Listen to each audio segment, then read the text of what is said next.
Ipapatupad na sa lalong madaling panahon ni Pangulong Bongbong Marcos ang 50 pesos na price cap sa imported na bigas. Sa gitna yan ng pagsirit ng mga bilihin dulot ng mahal na petrolyo. Muli namang sinusulong ng ilang kongresista ang pagkakaroon ng bayanihan law. Pero hindi na raw ayuda ang focus niyan. Narito po ang report ni Mean Los Baños. Isa-isang nilatag ni Pangulong Bongbong Marcos ang mga hakbang ng gobyerno para pahupain ang epekto ng pagsirit ng presyo ng petrolyo. Una na dyan, ang pagpapatupad ng price cap o limitadong presyo sa imported na bigas. Nagrekomenda ng National Price Coordinating Council na price cap na 50 pesos bawat kilo sa imported na well-milled rice. At ilalabas natin ang executive order para maipatupad na ito sa lalong madaling panahon. Pinalawak din ang pagbebenta ng 20 pesos na bigas kada kilo sa higit 167 rice centers sa bansa. Kabilang din sa mga binabantayan ang presyo ng iba pang pagkain gaya ng delata, noodles at pasta. Pero gaya ng sabi noon ni PBBM, Patuloy tayong nakikipag-usap sa manufacturer at retailer na hindi sila magtaas muna ng presyo hanggang sa susunod na buwan. sa usapin naman ng langis, tinatayang tatagal pa raw ng 51 days ang supply ng Pilipinas. Muli ring ibinida ng Pangulo ang higit 1 milyong bariles ng langis na order ng pamahalaan. 900,000 na bariles dito ang dadating sa Abril.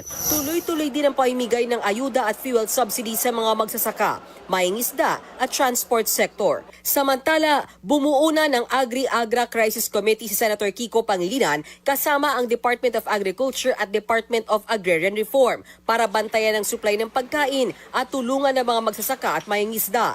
Pero aminado si Pangilinan na dahil sa mahal na krudo, magmamahal din ang pataba, feeds at transport. Ibig sabihin, posibleng magmahal din ang pagkain.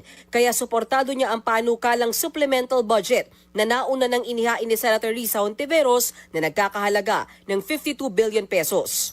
Paano masusuportahan ang ating food producers?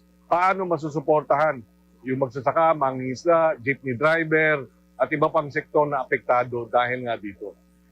Sa pamamagitan ng dagdag na budget ay magagawa natin yan.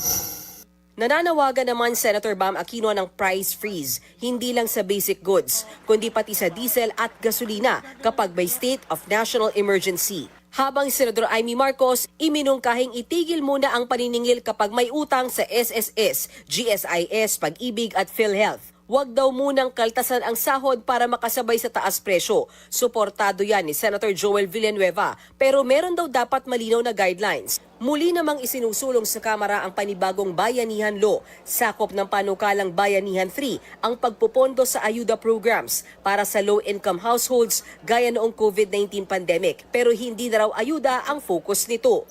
Ayuda is just going to be a small portion of the legislation that Speaker Boji wants. What he wants is a comprehensive way to address this so that the country is more resilient pagdating sa krisis, pagdating sa langis. Mga kapatid, ako po si Ruth Cabal. Dito tayo sa Totoo, dito tayo sa True FM.